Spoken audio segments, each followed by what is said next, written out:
Matthew Ho. I was in the Iraq War twice and the Afghan War once. You know, for veterans, these wars have had an impact that lasts for our whole lives. The Iraq War, almost 4,600 American soldiers were killed there. I think as of the first month of 2020, I think that the total number is 4575. And that's just the direct number killed because war has been privatized and contracted out and companies are making money off of it. The estimates are that a similar number, about 4,500 contractors, men and women who were doing jobs in the military that in past wars soldiers would have been doing, were also killed in Iraq. So when you look at the number killed, you have to look at, say, 9,000 rather than 4,500. That does not take into account the suicides. The suicides from these wars, based upon Veterans Administration data, runs between 9,000 and 10,000 killed by suicide. We've also had, tens of thousands of men and women wounded in action. I had Marines in my command who were hit by roadside bombs 9, 10 times during a deployment.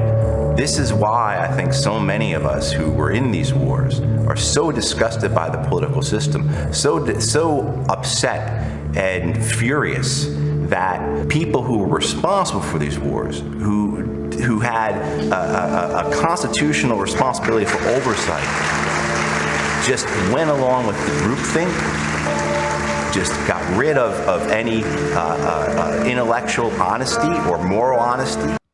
5 years ago, Tales of the American Empire produced Oil from Iraq, explaining the primary reason for America's unprovoked invasion of Iraq was to return control of Iraqi oil fields to Western oil corporations. It also mentioned that Israel supported this war, as did our military-industrial complex. However, recent revelations reveal the primary reason for the war was because Israel wanted Iraq and 6 other Muslim nations destroyed to allow for its expansion. President George W. Bush was rightly blamed for this war, but then Senator Joe Biden was also a proponent. See the video linked in the description. This war was part of a plan for Greater Israel. Americans assume the phrase, "from the river to the sea," refers to a conflict between Israel and Arabs about who controls the land between the Jordan River and the Mediterranean Sea. It actually refers to the land between the Euphrates River in Iraq and the Red Sea, mentioned in the Bible as Jewish lands. The Zionist plan to expand Israel into these areas was ignored by sane people for decades because it's unrealistic and would require the ethnic cleansing of tens of millions of native Arabs. In 2007, former American 4-star General Wesley Clark appeared on a PBS News show to expose this secret plot to destroy 7 countries in 5 years that had been underway since 2003. This seemed crazy until 6 of these 7 countries were destroyed. Iraq, Somalia, Sudan, and Libya were destroyed by American bombs and sanctions, leaving them in chaos. Lebanon and Syria were attacked for years, but their governments held on after Russia intervened. 3 years ago, Tales of the American Empire produced Conquering the Middle East, about the Zionist plot, which continues as Lebanon, Syria, and Iran suffer from American sanctions and frequent military attacks from Israel. The key proponent for this plan is longtime Israeli Prime Minister Benjamin Netanyahu. There is no doubt that he is mostly responsible for the 2003 American invasion of Iraq. Proof appeared years ago that he pushed for war by falsely claiming Iraq was a terrorist state and producing weapons of mass destruction. Here are some old clips. I wrote a book in 1995, and I said that if the West doesn't wake up to the suicidal nature of militant Islam, the next thing you'll see is the militant Islam is bringing down the World Trade Center. Nations, democracies don't go to war easily, and they usually debate and argue before they do. Sometimes they have to be bombed into going to war. In fact, that's what happened in World War II. All of Europe had been conquered. You had to, America was actually bombed in Pearl Harbor, and that was a pivotal event that opened the eyes of Americans. And once their eyes were opened, they gathered the power that is available in this great free nation, and the result was preordained. I think in a similar way, the bombing of September 11th opened the eyes of Americans to see the great conflict and the great danger that faces us. And once opened, then the overpowering will of the majority of the people of the United States, of the steamroller, is inexorably moving to decide this battle. And this, I think, has been a wake-up call from hell. It is telling us, you have the power now to act, summon the will, because the terrorists have the will to destroy America, to destroy freedom, to destroy all of America's allies and all the democracies, Israel being simply on the front line. There is no question whatsoever that Saddam is seeking and is working and is advancing towards the development of nuclear weapons. No question whatsoever. If you take out Saddam's regime, I guarantee you that it will have enormous positive reverberations on the region. Benjamin Netanyahu has publicly said the September 11th attacks have been good for Israel. Netanyahu said, quote, "We're benefiting from one thing, and that is the attack on the Twin Towers and Pentagon and the American struggle in Iraq."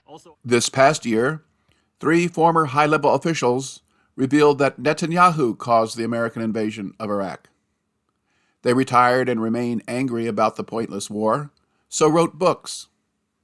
Detailed interviews with each are linked in the description. Here are some clips. First up is former senior CIA officer John Kikiro, followed by Command Master Chief Dennis Fritz, then Gary Volger, who is in charge of Iraq's oil industry. And he goes, well, now this is May of 2002. 2002.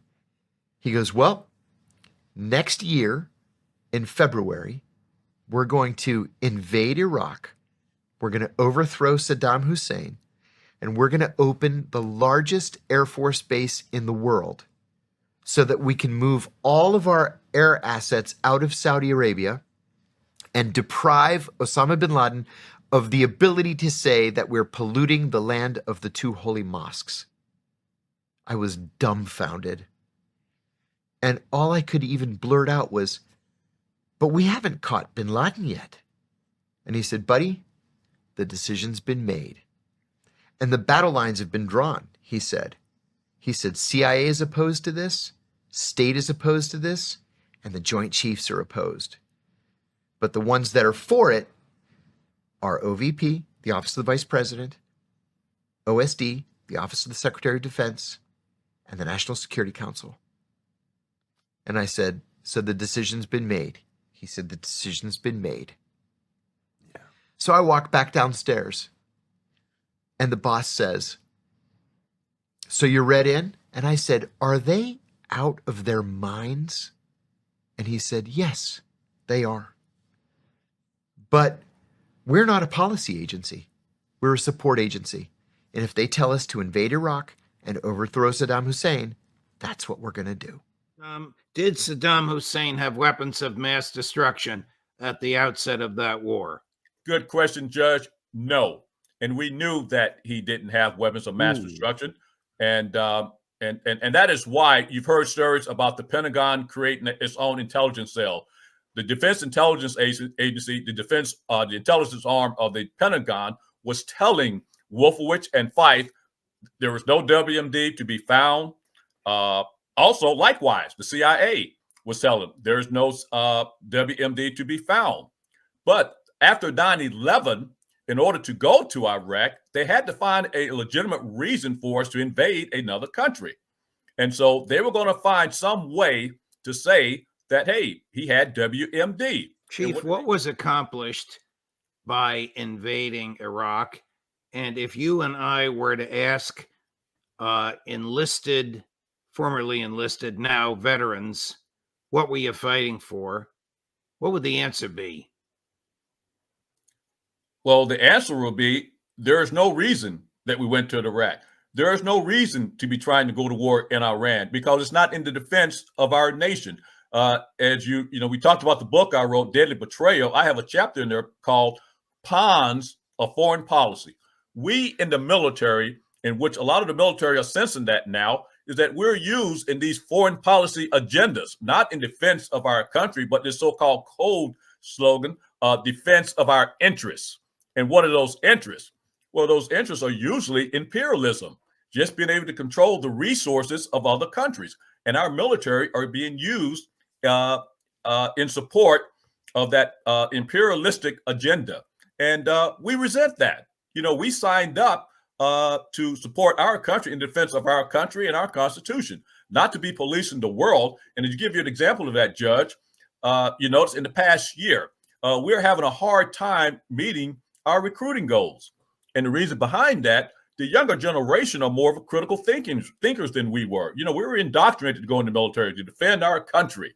Well, that's not the case. We're realizing, especially the young folks, with the introduction of social media, that is indeed not the case. We're put in to police the world and to carry out lying, deceitful political agendas in foreign policy, and our military is being used as pawns. We were essentially taking our guidance from Mossad. Our oil policy was made by Mossad back 2002, 2003. Well, and key things that happened back then, one of them, if I grab my book here.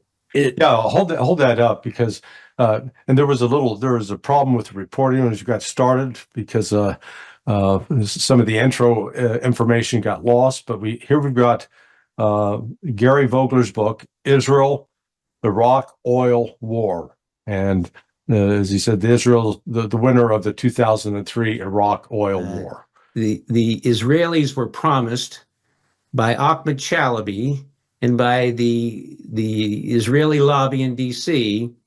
that that Chalabi would turn on the flow of oil again from Kirkuk to Haifa. The old Kirkuk to Haifa pipeline would be reopened and operational.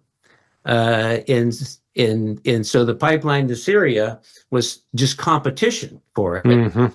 They needed to eliminate the competition and so that they could only rebuild the pipeline to Haifa, because Ahmed Chalabi made this promise to the Israel lobby in D.C. in the late 1990s that if they would help him overthrow Saddam, that he would open the old pipeline from Haifa or from Kirkuk to Haifa and turn Haifa into the Rotterdam of Eastern Mediterranean, an oil capital.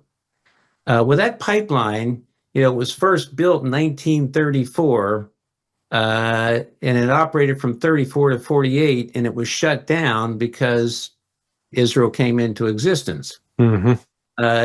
To replace that pipeline, the Iraq Petroleum Company built the pipeline through Syria to Banias. And so in their mind, they had to eliminate the competition for this pipeline that was going to be resurrected. And in fact, Bibi Netanyahu went to London to get a few $1 billion to not only resurrect the pipeline, but to expand it so it would be exporting over 1 million barrels a day. And it was reading articles like that about Bibi's visit to London that convinced me that there really was an agenda. I could no longer deny the fact that there was an oil agenda to get oil for Iraq. Let's call it this Israeli cabal that was operating.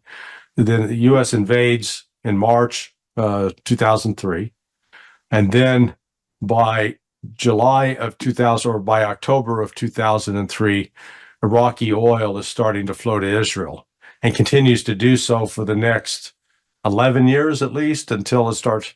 Till March of 23. Oh, March of 2023. Yeah. Okay, so 20 years. This is recent video of congressional offices in Washington, D.C. that show causes they consider most important. Netanyahu needs direct American military support to finish destroying Lebanon, Syria, and then Iran. American support for wars to allow a greater Israel is possible because of the massive corruption of the American Congress by Israel. Congressman Thomas Massie is a brave libertarian from rural Kentucky who refuses to vote funds for wars. In this clip, he explains the power of Israel's main influence lobby, called AIPAC. Maverick Senator Bernie Sanders then offers his comment. And I have Republicans who come to me and say, that's wrong what AIPAC is doing to you. Let me talk to my AIPAC person. By the way, everybody but me has an AIPAC person. What does that mean, an AIPAC person? It's like your babysitter, your AIPAC babysitter, who is always talking to you for AIPAC. They're probably a constituent in your district, but they are, firmly embedded in AIPAC. And every member has something like this? I don't know how it works on the Democrat side, but that's how it works on the Republican side. And when they come to DC, you go have lunch with them, and they've got your cell number, and you have conversations with them. So I've had that's absolutely crazy. I've had 4 members of Congress say, "I'll talk to my AIPAC person," and it's literally what we call them, my AIPAC guy. I'll talk to my AIPAC guy and see if I can get him to, dial those ads back. Why have I never heard this before? It doesn't benefit anybody. Why would they want to tell their constituents that they've basically got a buddy system with somebody who's representing a foreign country? It doesn't benefit the congressman for people to know that, so they're not going to tell you that. It is no secret, therefore, that in the midst of all of this, we have lobbying groups like AIPAC and the far-right Christians United for Israel lobby, who are providing unquestioning support for Israel's right-wing government. They are spending enormous sums of money right now to influence our political system: money, politics, foreign policy. Last election cycle, AIPAC's Super PAC spent over $30 million in dark money to oppose progressive candidates, many of whom I have personally worked with and supported, who spoke out in favor of Palestinian human rights. Instantly, that's all you got to do. Speak out in favor of the dignity, that's all, of the Palestinian people. And then you are on the AIPAC hit list, and you will be the recipients of large amounts of money trying to defeat you. And we have to acknowledge that AIPAC was successful in all but 2 of their races. The message was clear. If you criticize Netanyahu, you will be targeted